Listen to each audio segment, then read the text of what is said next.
Okay, good morning, everybody. Welcome to lecture number 19. So our theme today, really, we're in section 3.2 of the lecture notes, and our topic today is convergence of sequences. So really, we've got 4 lectures left after today, I guess, in the remaining 2 weeks of the term. Probably about 3 of them will be occupied with sort of new content as such on this chapter. And we'll have some time left for discussion about the exam, and a little bit of preparation for the exam at the end, and a little bit of review. So bear that in mind, actually, in case you've got any questions that you'd like to raise at that stage. But I suppose in terms of the content that's coming up for today and next week, and possibly part of the following week, is we're going to be talking about convergence of sequences. And those examples that we saw yesterday are kind of the motivational examples, hopefully, for this topic, that show that by being able to deal with infinite sequences, we can discover some interesting things.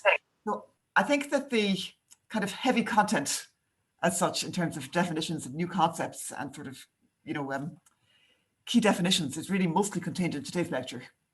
And after we've developed some of this material in today's lecture and some of this sort of vocabulary and central concepts for studying this topic, we'll be able to kind of apply that in next week's lectures to discover some nice and interesting things about functions and about infinite sums and about, things like answer questions like how do we determine digits of pi and the like, how do we determine values of trigonometric functions and exponential functions and things like that, which are not sort of immediately, directly accessible. So we have a little bit of, I suppose, groundwork to do today in terms of sort of laying out the fundamental concepts and vocabulary that we need to talk about this topic, and then we'll be able to kind of exploit that in next week's discussions. So just to recall, yesterday we looked at some examples that I hope are of interest, and then we defined this concept of a sequence. So a sequence is nothing but an infinite list, typically of numbers. So it can be a list of anything, but in our context, for us, it'll be a list of real numbers. So it's an infinite ordered list. And I guess that's not a kind of profound thing or anything like that, but there are a few things to note. So in this world of sequences that we're now kind of entering, 1, 2, 3 by itself is not a sequence, because it's not an infinite list. In other contexts, certainly in everyday language, you might describe it as a sequence, but for us, sequences are infinite lists. So they have to have a first member, a second member, a third member, a fourth member, and so on, a member or a term for every natural number, starting with the starting point, which doesn't have to be 1, but it could be 2 or 3. But, if you have a term indexed by n equals 1, then you have to have one for n equals 2, n equals 3, and so on. So there have to be infinitely many terms. Okay, they'll be real numbers. Okay, and we looked at a few examples, and we looked at some of the notation that sort of goes with sequences. And I guess the remark there, this was our last slide yesterday, I think, is that, the terms of a sequence might be sort of spelled out like this: some formula that involves n, and the comment that we have a term of the sequence for every value of n from 1 to infinity. And then, I suppose sometimes when you see a sequence written that way, like in that first one or any of those, it's kind of not instantly obvious when you glance at the description what the terms are. Maybe they depend on n somehow, maybe. And sometimes it can be a useful exercise just to kind of make friends with the sequence and figure out what it is and what it's doing, to just write down a few terms for the first few values of n. So for example, if you look at this one, -1 to the n plus 1, I suppose it's kind of obvious, but not sort of completely glaringly obvious, that the terms in that sequence, all of them are either 0 or 2, depending on whether n is even or odd. And so, if you write down a first initial bunch of terms there, I think for most of us, we'd probably see more clearly in this version than in the original one that this is the sequence of whose terms are alternately 0 and 2. So sometimes it can be useful to kind of move between different representations, different written descriptions. Of course, the advantage of the first version is it's completely precise and also very compact. And and from that we can sort of figure out what the 100th term is without having to figure out any previous ones. And this is of course also a sort of relatively simple example of a sequence. It only has 2 distinct terms and it alternates between them. So yeah, so this is really just about the kind of notation that's used to describe sequences in text, in written communication, and the way that we can describe them. And I think this kind of business of listing a few initial terms and some dots afterwards to indicate that it continues, it's informal, it's not very precise. But in the case of sequences that do have a recognizable pattern that you could sort of identify from the first few terms, it can be quite useful. And I wouldn't sort of knock it for that reason, but we also should be able to communicate more precisely. Okay, and of course also it's true that not every sequence has a formula that describes how the nth term depends on n. Sometimes they do, and sometimes they don't. Okay.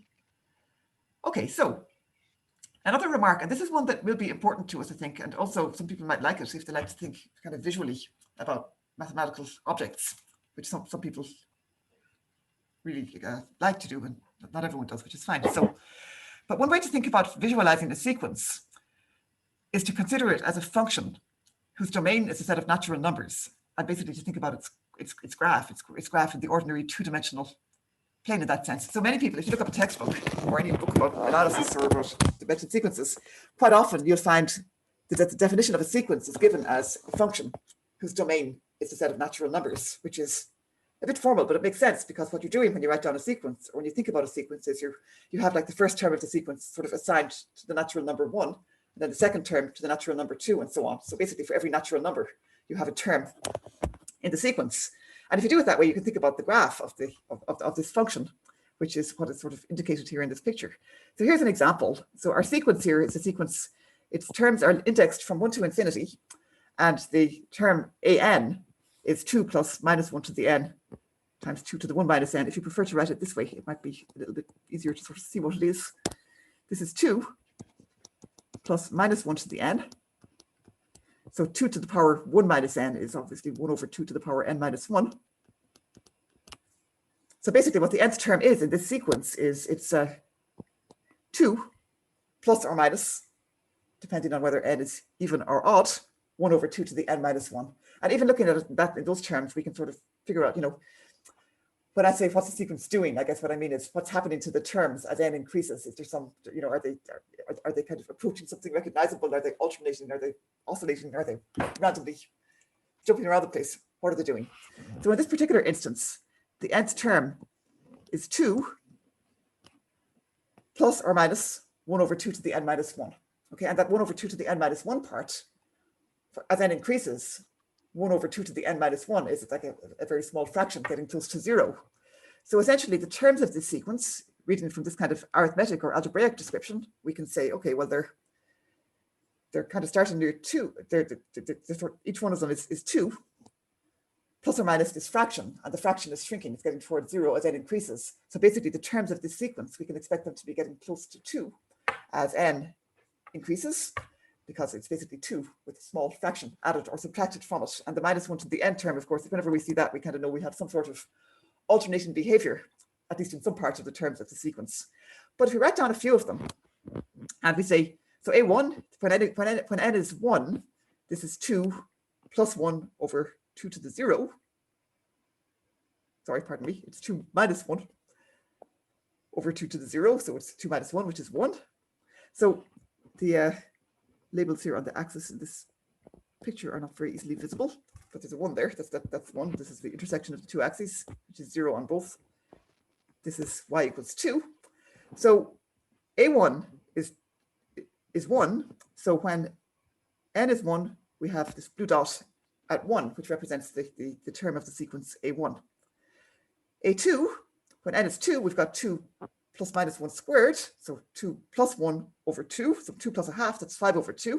So this is the point 2 on the x-axis, and the blue dot up there has y-coordinate 5 over 2, so we're thinking of that, so we can represent it graphically in that way. When n is 3, we have 2 minus 1 cubed is minus 1, so we're subtracting 1 over 2 squared, so we're subtracting 1/4. So we get 7 over 4, which is indicated by this third blue dot corresponding to x equals 3. When n equals 4, we have 2 plus 1 over 1/8. So 17 over 8 there is the y-coordinate of that blue point with x equals 4, and so on. When n equals 5, we have 2 minus 1 over 16, and that blue dot for n equals 5 is supposed to indicate that.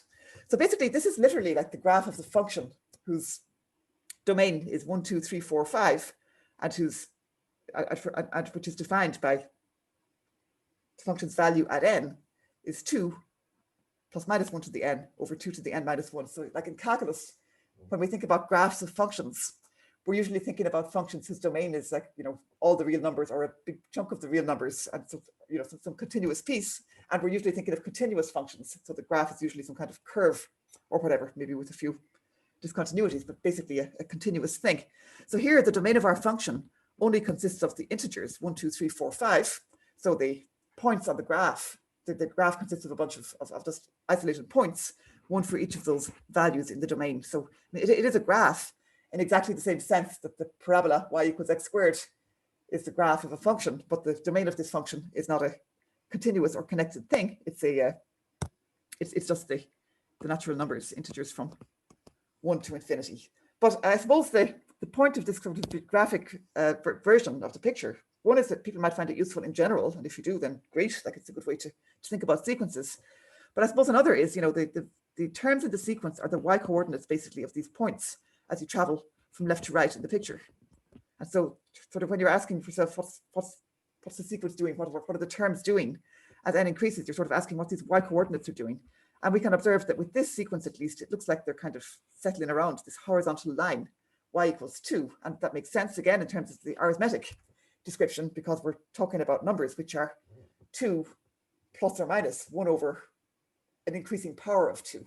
So that 1 over that increasing power of 2 is going to 0, and we're basically sort of hovering around 2. The other thing that we can observe is the thing that we're adding to 2 is alternately positive and negative as n moves between odd and even. So we shouldn't be surprised to see that these dots are alternately above and below the line y equals 2. So they sort of alternate between the crossover from each term to the next. You know, I don't want to clutter this picture too much with more lines, but I'll do this and then erase it again. So, you know, the first one is here at 1 and then 5 over 2. So if we go from 1 to 5 over 2, then we cross down below 2, then up above 2, then below 2, up above 2 again. But at each time that we do it, the sort of we're getting nearer to the line, but we're also alternately above and below it, which fits with the alternating sign there after in the thing that we're adding to 2. So that is sort of a visual way of representing a sequence, which is useful at least for what we're going to talk about next, which is the concept of convergence for a sequence.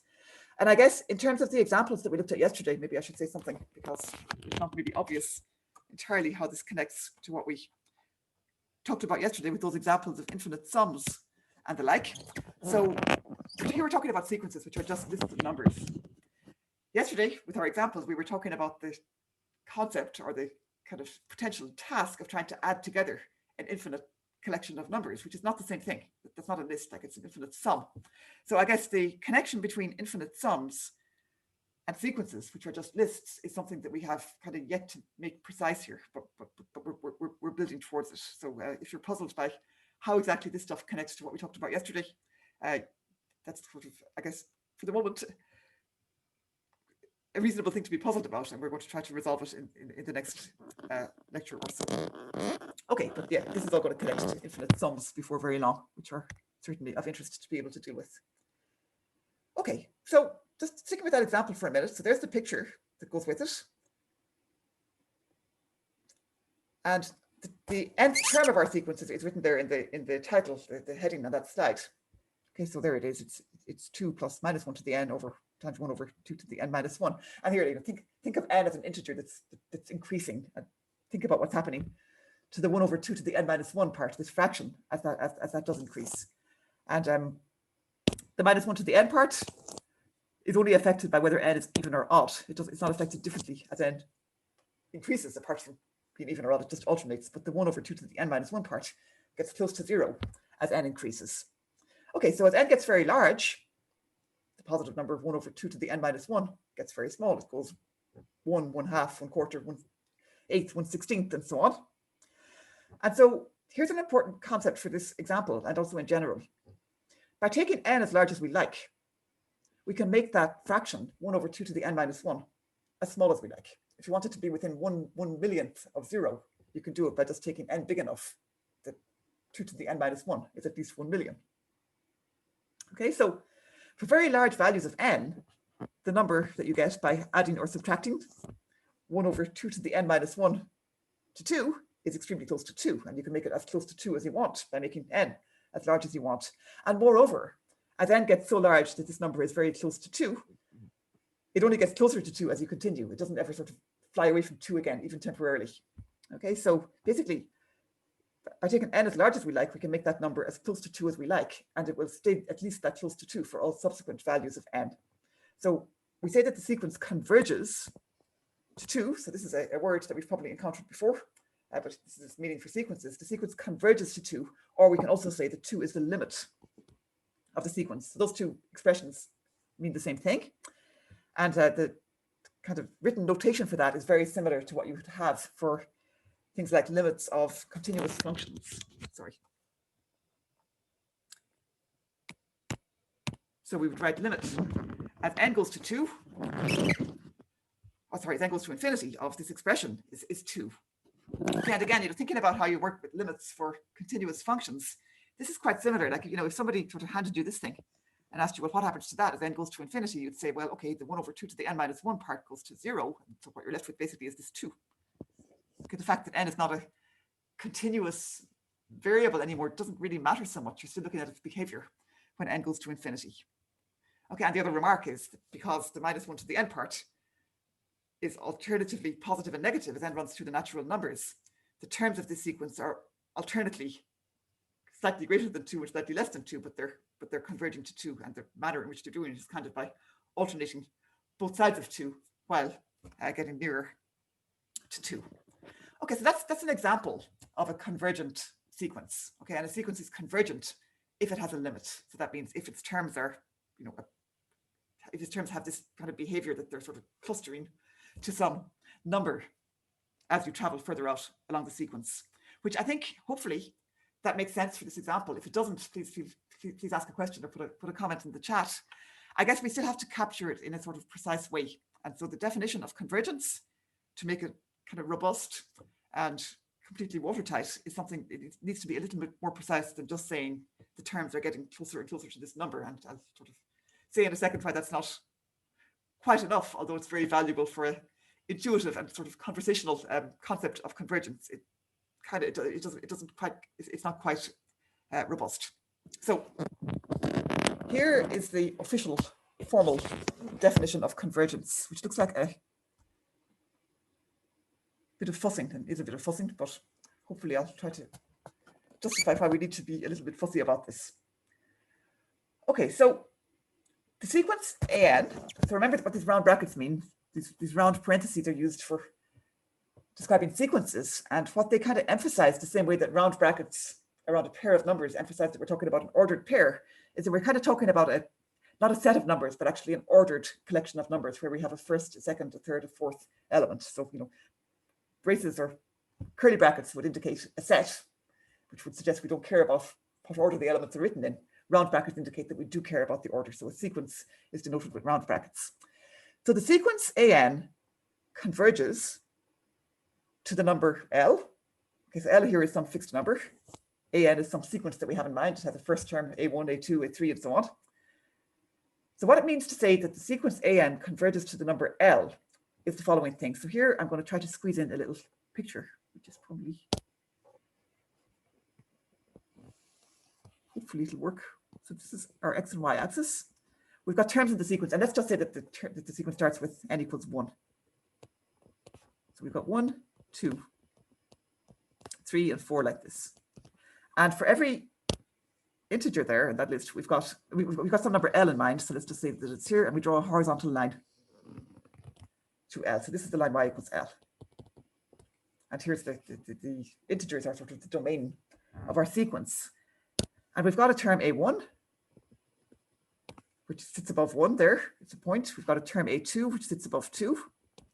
We've got a term A3, A4, maybe it's up here somewhere. We've got A5. And so we've got these green dots, which represent the terms of our sequence, just as in the last picture. Their y coordinates are the terms in our sequence.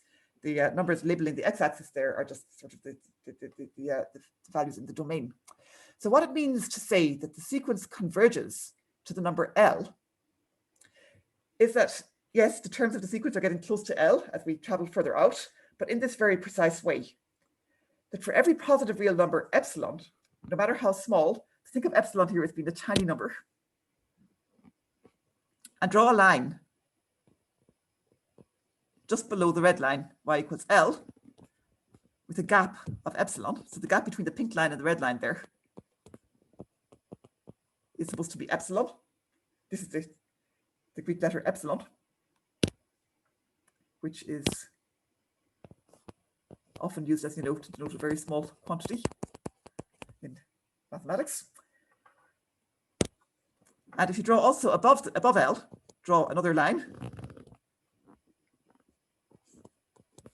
with the same gap, L plus epsilon there above L and L minus epsilon below L.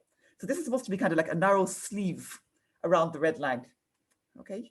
And that no matter how small we choose epsilon, that we'll reach a point by traveling further out to the right, beyond which all the green points are within that sleeve, which means beyond which all terms of the sequence are within epsilon of L.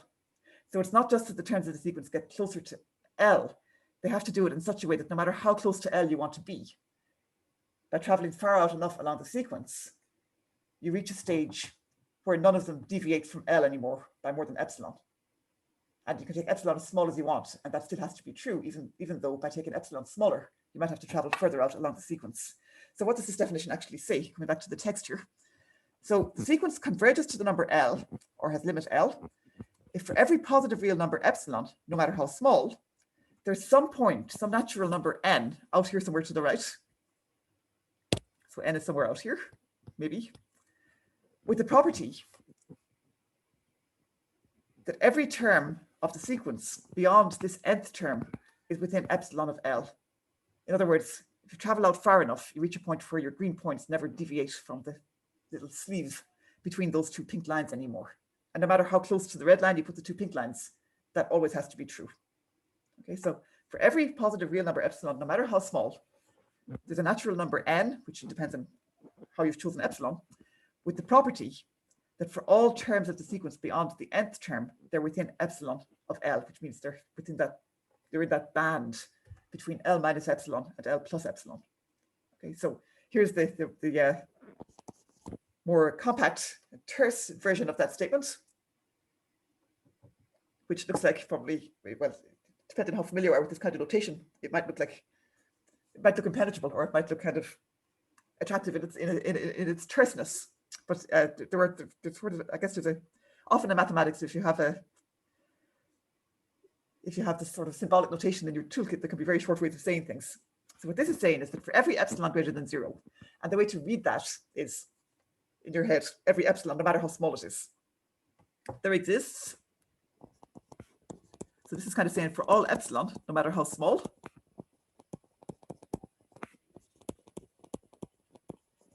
and this symbol, of course, you know this one from logic. This is there exists.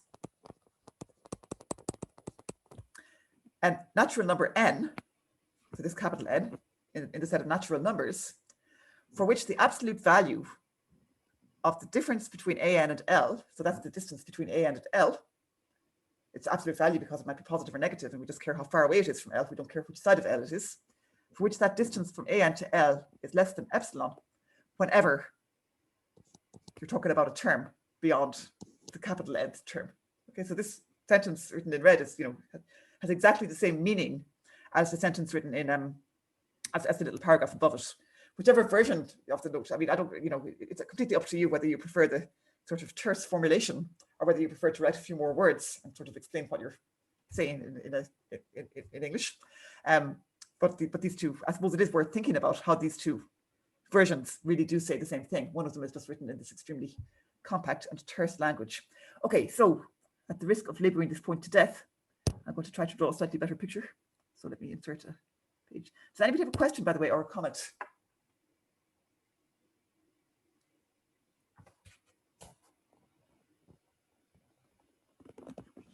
Okay, if not, then let me just try to draw a better version of that picture. So we have a sequence AN, and we have a number L in mind. So let's just say, for example, that L is 2, like in our example that we had.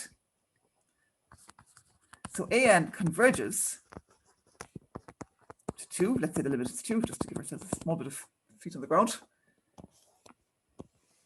So the kind of visual meaning of what it would mean to say that AN converges to 2 would be, if we draw the horizontal line through y equals 2, we have our sequence AN in mind. And, so we have all these, we have 1, 2, 3, and so on. So here's 1, 2, 3. And here, as we travel further out, we have some number n, we have n plus 1. So there's a gap here. maybe I should put a gap here too to sort of indicate that this is, we could be far out along the axis here where we have n and n plus 1. So there's those dots are supposed to indicate that. And for every term in our sequence, we have, for every natural number, we have a point in our sequence. So A1 is somewhere, A2 is somewhere, A3 is somewhere, A4 is somewhere. We've got all these pink points, and their y coordinates are the terms of our sequence. And the key thing here is we don't really care what happens at the start of the sequence. We care what happens far out. Okay, so to say that the sequence converges to 2 means that if we travel far out enough, all of the terms of the sequence are clustered around 2. And to make it precise, we say, well, we can have them clustered as closely as we want around 2 by traveling far enough out. That's the requirement that we have. So actually, knowing the first 3 terms of the sequence tells us nothing whatsoever about whether it converges or not. They can be anywhere. What you have to know about is some kind of indefinite long-term behavior. So knowing the first 100 terms of the sequence doesn't tell us anything. We have to sort of consider the far out behavior. So what we're saying is that by choosing epsilon, let's say we choose epsilon to be 0.2 or something. So I'm going to write again, at the risk of sort of making this picture into an absolutely terrible mess. I'm going to suppose we took epsilon to be 0.2, for instance. Then we'd say 1.8 is here, 2.2 is there. And the number is within 0.2 of 2 if it's y coordinate, if it's if it's the y coordinate of points in that band indicated by these 2 green lines. So to say that the sequence would converge to 2 would mean, for example, that by traveling far out enough along the sequence, we can reach a point where all the terms of the sequence are represented by points whose y coordinates are between those 2 green lines. Okay, so somehow like that, the points, of course, are just isolated points. So, of course, if that happens, it's not enough to tell us that the sequence converges, because it could be that they all fluctuate between 1.8 and 2.2, and they alternate between, I don't know, 1.9 and 2.1, let's say, the whole way along. That wouldn't be enough to make it convergent because they're not clustering closely enough around 2. So it would also have to be true, and I'm just going to use a different color here for this idea, the red maybe. I haven't got a red yet. So it's not enough that would be satisfied for epsilon equal to 0.2. It has to be satisfied for any epsilon that you might choose. So if you choose epsilon to be 0.1, then you'd be talking about reaching a stage where everything in the sequence is between 1.9 and 2.1. Oops, that's not 1.9, that's 2.1. So, you'd have to reach a point where all the pink points would be between the 2 red lines. So you'd have to have, something like that. But that still wouldn't be enough. It would also have to be true for epsilon equal to 0.01 and 0.0001 and so on. So basically what the definition is saying is, no matter how tiny, no matter how narrow you make this band around L equals 2, around the vertical line y equals 2, you have to be able to reach a stage in the sequence where all the terms from that stage onwards are within the band that you've chosen. So of course, you might have to travel further for everything to be within the band of radius 0.1, then you have to travel for everything to be within the band of radius 0.2. If it's radius 0.0001 that you need, you might have to travel further out again. But the requirement for convergence is that no matter how narrow the band is, by traveling far out enough along here, you can reach a stage where all the terms of your sequence are within the band. That's the precise definition. Okay, so it's captured certainly to an extent by saying that the terms of the sequence kind of get nearer to the limit as you travel further out, but that doesn't completely capture it, because it's not enough that they get nearer to the limit. They have to also get sort of arbitrarily near to it, as near as you could want. Okay, so I don't know if that picture really helps when you're looking at it later, but maybe it hopefully might help with the kind of narrative that goes with it. But yeah, that's the idea. No matter how narrow that band is that you take, by traveling far out enough, you'll get all your terms of the sequence within it. Okay, so I think this is a complicated definition, but it's one that probably will reward kind of coming back to it and thinking about it and sort of make it trying to kind of get used to it and kind of really sort of recognize what it says, and it will make more sense, I think, with more when you have more time to spend just thinking about it. Okay, anybody have a question at this point? So that's the concept of convergence, and certainly, like a good working intuitive definition in your mind doesn't necessarily have to articulate all this, but it can just be this idea that yes, by going far out enough, we can get as close as we could want to our limit. So if a sequence has a limit, we say that it converges or that it is convergent. The alternative to that is that it doesn't have a limit, and then we say that it diverges or that it is divergent. Okay, here's the sort of what I guess I've been trying to say in a long-winded way. If a sequence converges to L, it means that no matter how small a radius around L we choose, there's a stage beyond which all terms are within that radius of L. So beyond that point, all the terms have to be very close together and very close to L. And how far you have to go to achieve this depends on the choice that you make for the radius. So for it to be true, all numbers have to be in the epsilon. Yes, all the terms in the sequence beyond somewhere have to be within this range from L minus epsilon to L plus epsilon. Yeah, exactly. Yeah, so there have to be no sort of temporary deviations from that even. You have to reach a point beyond which there aren't any, beyond which everything's in that sleeve. Exactly right. Okay, so actually with that in mind, so this is a notion of convergence. So I'm just going to fire up a poll because you've been listening to me for quite a while. So let's just do a quick poll for this is anonymous as usual. It's a bit of interaction, maybe. So here are a few examples, and they're expressed just as sequences with a few initial terms mentioned. So the first one there has 1, a half, a third, a quarter, a fifth. And your task is to figure out, are these sequences convergent? And I'm just asking you for a sort of immediate reaction here, which isn't fair. Second one has terms alternating minus 1, a half, minus a third, a quarter, minus 1/5. So they're alternating between positive and negative in the second example. And our question is, which of them are convergent? So tick the ones that you think are convergent. The third one, 1/2, 2/3, 3/4, 4/5, 5/6. The fourth one, we have numbers 1, 2, 1/2, 2, 1/4, 2, 1/8, 2. So we have some kind of alternating behavior there. The fourth one's a bit like that. So just give it a reaction. Do you think they're convergent or not? And then we'll have a chat about it afterwards. So I'll leave it open for at least another couple of minutes. And I suppose one comment about this is that it can be a bit confusing, especially when you've just met the definition for the first time. Because to answer the question about whether a sequence is convergent, the definition of convergence refers to a number, which is the limit of the sequence. So to answer the question of whether a sequence is convergent, you sort of have to have a candidate in mind for what the limit might be. Otherwise, you can't really apply the definition. So really, we're asking, for each of these sequences, is there some number that the terms are approaching? And if so, is that a candidate for being the limit? So don't worry too much about fitting it all into the formal definition. Ask yourself, are these numbers heading towards some particular value?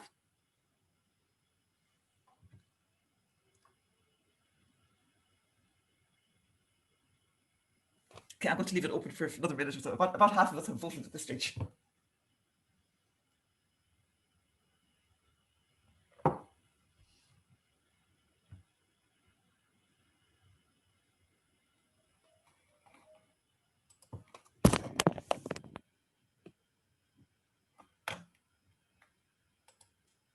Resume recording. Okay, so here's our responses. So the first one, 1, 1/2, 1/3, 1/4, 1/5, 1/6. So again, we're supposed to sort of extrapolate how the sequence continues.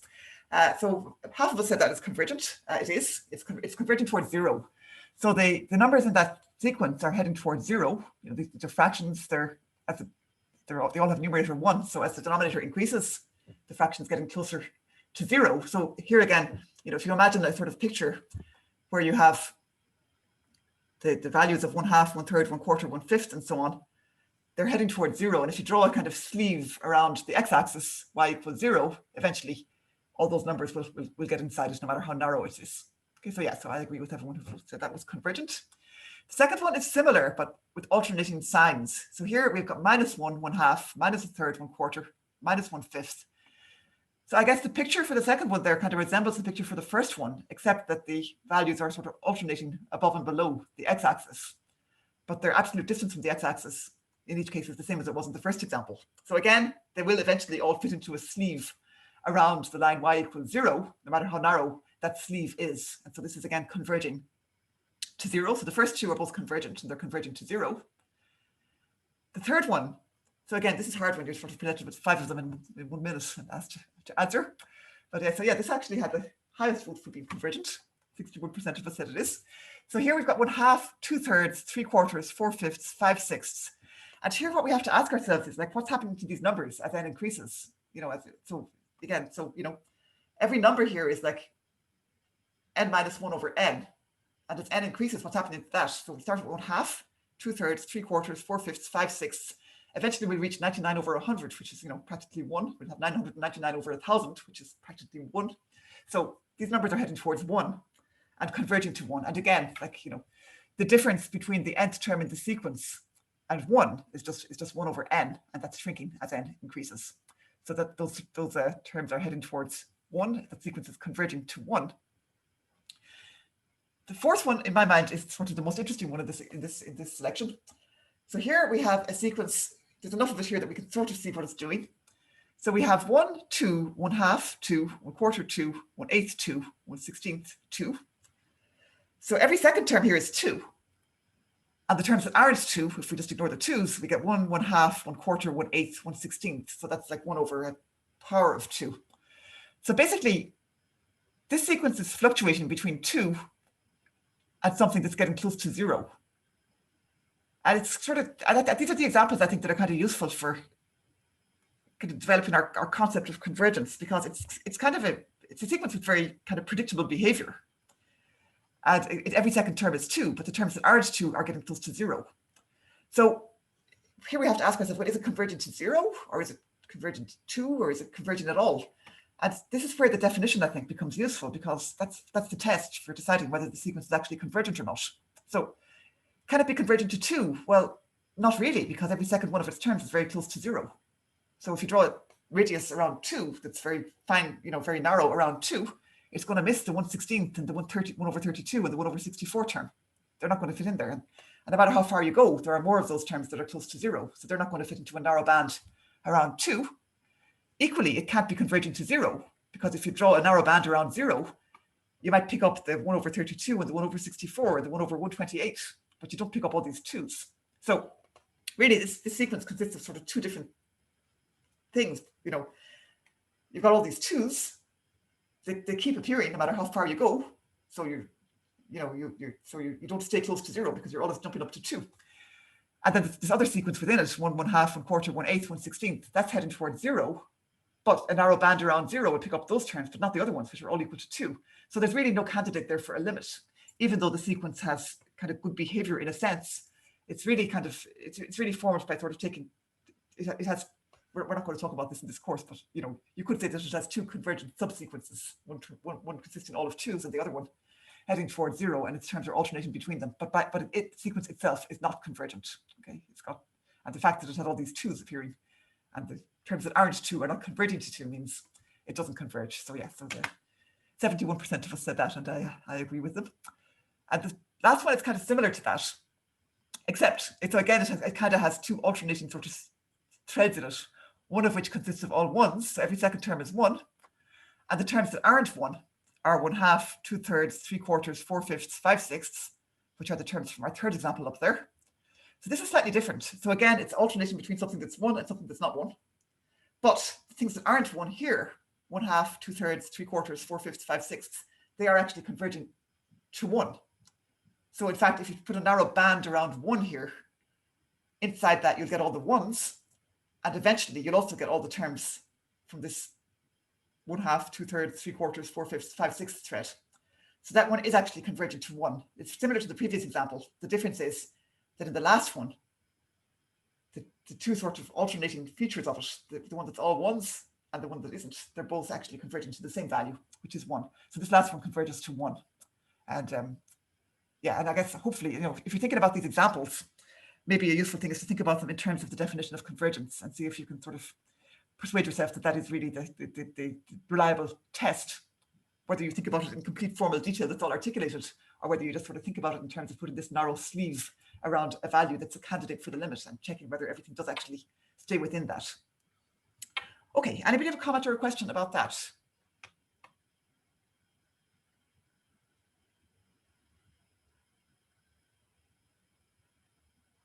Okay, if not, then let me stop sharing the results of the poll and go back to sharing the slides.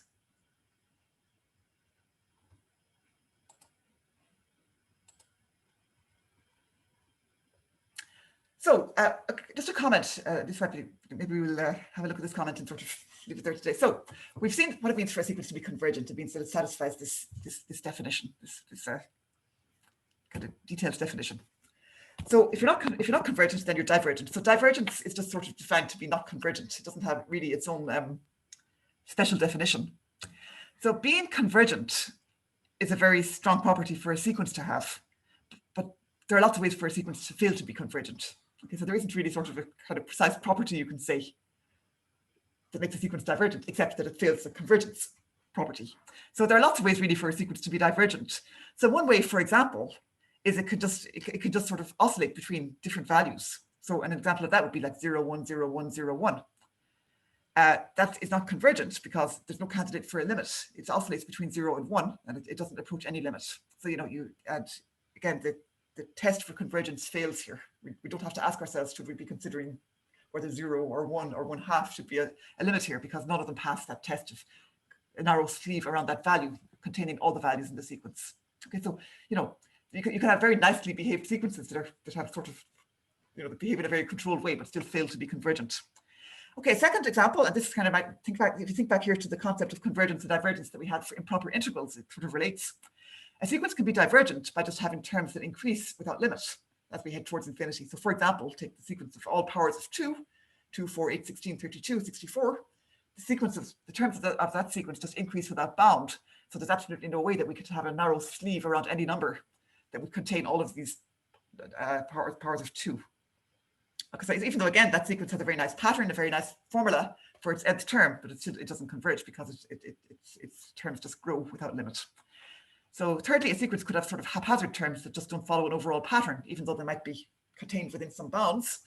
So for example, if you take the sequence whose nth term is the nth digit after the decimal point in the decimal representation of pi, so that's a sequence of numbers. It only has 10 different values in it, the numbers 0 to 9, but it doesn't, pi does not end with like a chain of the same digit, so the sequence would not be convergent. So you can have oscillatory, but not convergent behavior. You can have things growing off to infinity or minus infinity. You can have just general sort of haphazardness that doesn't settle down to anything, and those are ways for a sequence to be divergent. Okay, so another remark about convergence, actually two remarks here, and then we'll leave it there for today, is that the notion of a convergent sequence is often described sort of slightly kind of informally with words like the terms get closer and closer to the limit, then gets larger, which is fine. And I'm not saying that it's useless, but you have to be a bit careful with using slightly vague phrases like that. So for example, it's not true that the terms in a convergent sequence must get progressively closer to the limit. They can they just have to be getting closer to it in an overall way. So an example, for instance, if we look at the sequence 1, 0, 1/3, 0, 1/5, 0, 1/7, 0, that sequence converges to 0. No matter how narrow a band around 0 you take, all the terms eventually get into it. But it's not true that every term takes you nearer to 0 than the previous one. So for example, the first term is 1 here, the second term is actually 0, which is also the limit. The third term takes you away from 0 again. The fourth term takes you back to 0. The fifth term steps you away from 0. So it's not true that every term is closer to the limit than the previous one was. Okay, even though the sequence it certainly is converging to 0. So just a few little things to be careful of. It's easy to kind of form the conception that would have to be true, but it doesn't have to be true. It has to be true in a sort of overall way, but not in the term by term way. So it's not necessarily true that every term has to be closer to the limit than the previous one was. Okay, so, and the other remark just on that topic, let me mention this one, because this is a short note. So it's another kind of pitfall which can be very easy to kind of fall into, is to notice that sort of saying that the terms get closer and closer to the limit as n increases.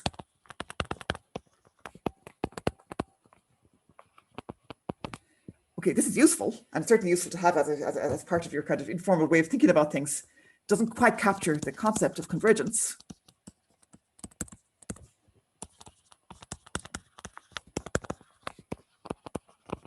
And this is fussing, of course, about this is probably quite pedantic, but nevertheless, just a comment is to kind of say, well, see why that doesn't quite capture it is if you look at the terms of 1, 1/2,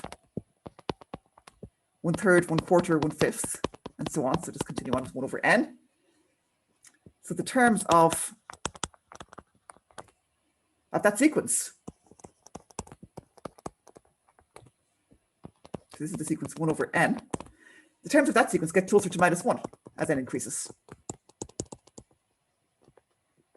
Okay, and also to -100 and -1000. They do, every term is closer to -1 than the previous term was, but it's not converging to -1. Okay. It is converging, but not to -1, it's converging to 0. So this is just an example that shows, it's not really enough to say the terms keep getting closer to the limit. I mean, we know what we mean when we say that, and if you say it in a conversation with another person and you're both sort of clear on what you're thinking about, then it's fair enough. But if you put it in writing, then it's open to different interpretations. So the terms of that sequence is converging to 0. But it's also true to say that its terms are getting closer to -1 as n increases. But they're not actually getting, they're not clustering around -1. They're still sort of staying away from it, but getting closer to it. So it does converge to 0. So I suppose this is kind of partly intended to justify all the sort of fussing about precisely what the definition says, and kind of sometimes the care that we need to take to not, with sort of informal descriptions and careful definitions. So that's a remark, but it's something to bear in mind, I think, and something to be careful with. You can sort of certainly come up with an example of a list of numbers whose terms are getting close to, for instance, -1, closer to -1 as we progress through the sequence, but what it's converging to is not -1. So, of course, that's arguably a bit perverse because nobody would sort of say that it was converging to -1. But the point is to say that saying that the terms are getting closer to L as n increases isn't quite enough to capture what it means for the sequence to be converging to L. Okay. Anybody have a comment or a question? We're going to finish there for today and sort of pick up next week with some more properties of convergent sequences. I'm going to stop the recording now and say thank you very much to everyone who joined us for the recording, and I will see you next week. Have a good week.